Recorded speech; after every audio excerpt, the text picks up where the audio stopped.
Eu gostaria de iniciar o meu pronunciamento fazendo a leitura aqui de uma manifestação da senhora Rose Nogueira, ex-militante de esquerda, jornalista, que foi presa em 4 de novembro de 1969, portanto, em pleno período de exceção, em pleno período da ditadura militar no Brasil, foi presa em São Paulo.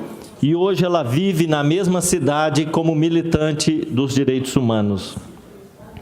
Escreveu assim a senhora Rose: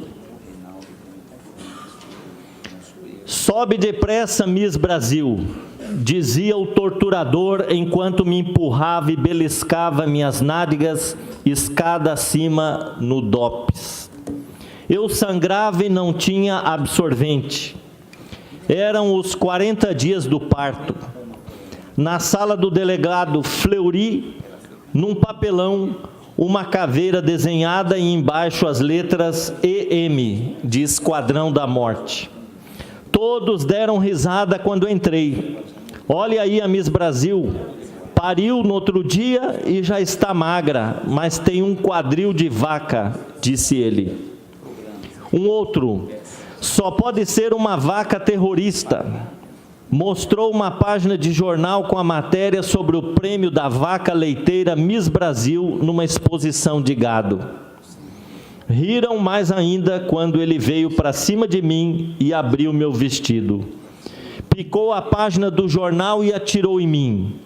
Segurei os seios, o leite escorreu. Ele ficou olhando um momento e fechou o vestido. Me virou de costas, me pegando pela cintura, e começaram os beliscões nas nádegas, nas costas, com o vestido levantado. Um outro segurava meus braços, minha cabeça, me dobrando sobre a mesa. E eu chorava, gritava, e eles riam muito, gritavam palavrões. Só pararam quando viram sangue escorrer nas minhas pernas. Aí me deram muitas palmadas e um empurrão. Passaram-se alguns dias e subi de novo. Lá estava ele, esfregando as mãos como se me esperasse. Tirou meu vestido e novamente escondi os seios. Eu sabia que estava com um cheiro de suor, de sangue e de leite azedo. Ele ria, zombava do cheiro horrível e mexia em seu sexo por cima da calça com um olhar de louco. No meio desse terror, levaram-me para a carceragem, onde um enfermeiro preparava uma injeção. Lutei como podia, joguei a latinha da seringa no chão, mas um outro segurou-me e o enfermeiro aplicou a injeção na minha coxa.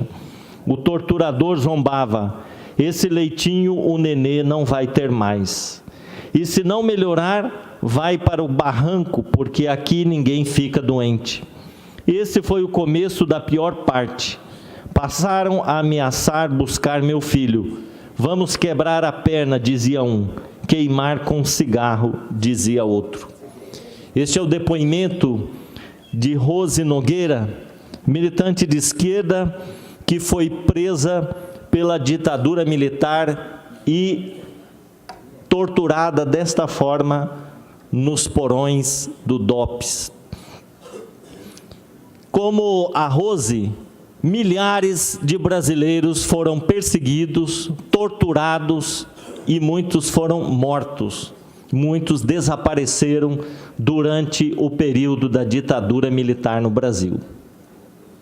E o presidente Jair, ele recomendou agora, nesses últimos dias, ao Ministério da Defesa, que o aniversário de 55 anos do golpe de Estado de 1964, que implantou a ditadura militar no Brasil, fosse comemorado.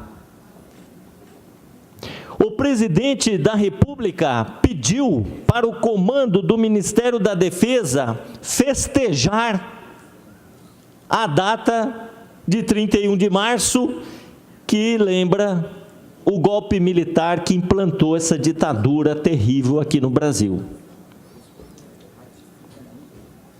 Que sentimento tem esse presidente quando pede para as Forças Armadas festejarem uma triste data da história do Brasil que não pode ser esquecida, que tem que ser lembrada, mas nunca festejada?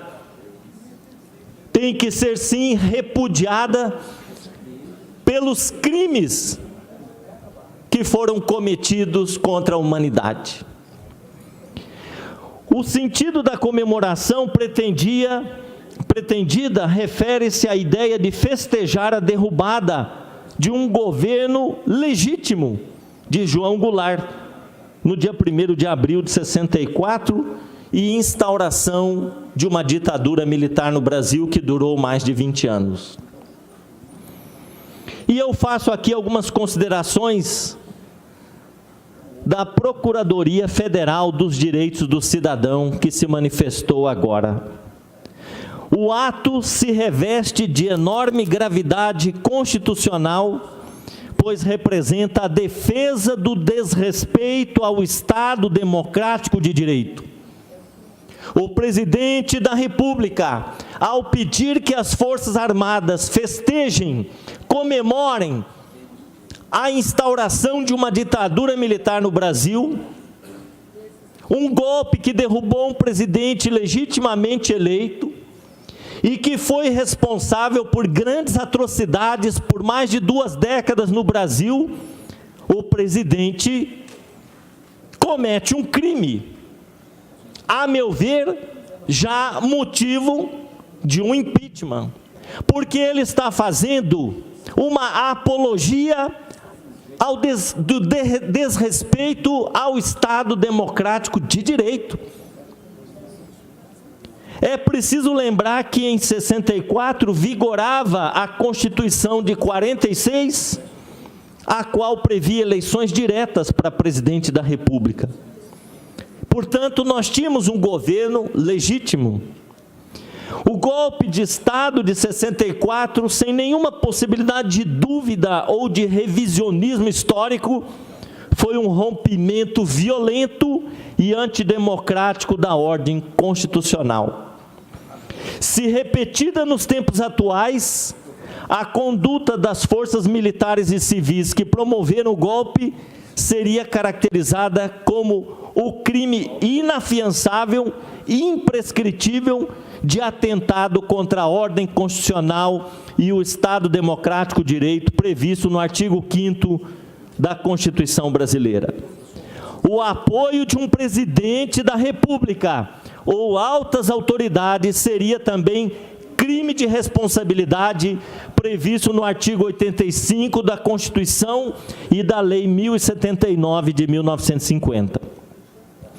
Não bastasse a derrubada inconstitucional, violenta, antidemocrática de um governo, o golpe de Estado de 64 deu origem a um regime de restrição a direitos fundamentais da pessoa humana e de repressão violenta e sistemática à dissidência política, a movimentos sociais e a diversos segmentos, tais como povos indígenas e camponeses.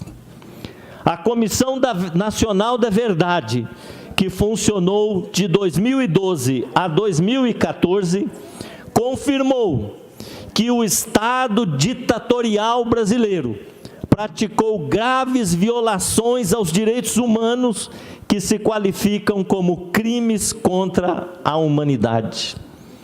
Os órgãos de repressão da ditadura assassinaram ou desapareceram com 434 suspeitos de dissidência política e com mais de 8.000 indígenas. Isso que fez o Estado ditatorial brasileiro. Estima-se que entre 30 e 50 mil pessoas foram presas ilicitamente e torturadas. Esses crimes bárbaros, como esse que eu li aqui, depoimento da senhora Rose, dessa jornalista, esses crimes foram perpetrados de modo sistemático e como meio de perseguição social. Não foram excessos ou abusos cometidos por alguns insubordinados, mas foi uma política de governo, a mando de presidentes da República, de generais que governaram esse Brasil. O período mais cruel foi o do presidente Emílio Garrastazu Médici, sem dúvida. Período em que a Constituição foi rasgada, o Congresso Nacional foi fechado, atos institucionais foram baixados e a população perdeu a liberdade, os movimentos sociais, os sindicatos fechados, as pessoas com medo, e vivemos um período de perseguições e de torturas. E esses excessos foram cometidos não por insubordinados, mas a mando de autoridades e do presidente da República. Os ditadores brasileiros cometeram crimes contra a humanidade. E nós não podemos ficar silentes, e nós não podemos concordar que o atual presidente da República, que segundo o presidente da Câmara, Rodrigo Maia, está brincando de ser presidente da República, brincando. Ele oriente as Forças Armadas a festejar a carnificina que aconteceu no Brasil durante a ditadura militar. Não é possível que a gente possa concordar com esse tipo de atitude de um homem que está ocupando hoje a cadeira de presidente da República. Festejar a ditadura, deputado Barbosinha, é festejar um regime inconstitucional e responsável por graves crimes de violação aos direitos humanos. Essa iniciativa soa como apologia à prática de atrocidades massivas e, portanto, merece repúdio social e político, sem prejuízo das repercussões jurídicas. Inclusive, já existem ações que estão sendo encaminhadas, inclusive pela Defensoria Pública da União, contra essa atitude do presidente da República. E, para concluir, utilizar a estrutura pública para defender e celebrar crimes constitucionais e internacionais atenta contra os mais básicos princípios da administração pública, o que pode caracterizar ato de improbidade administrativa, como eu já disse.